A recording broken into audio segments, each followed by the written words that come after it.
Good morning, myself Vinay from first year BMS. My shloka are from chapter 3, shloka number 36. Komalehi kalpite talpe hasan kusuma pallave madhya dine tatparya swadhyadragru he thava pustasत्री स्तनः प्रवृत्तो शिरवाणिः. Shloka 37. निशा करकरा किरणे सैधवपुष्टे निशासुच्च. श्लोका 38.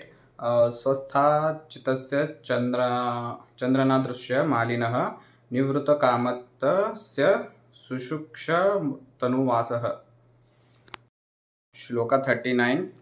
जलाद्रस्थालवृतान्ति विस्तृताः पाद्मिनिपुटः उत्क्षेपाश्च मृदुक्षेपा जलाश्रीहिमालिनः.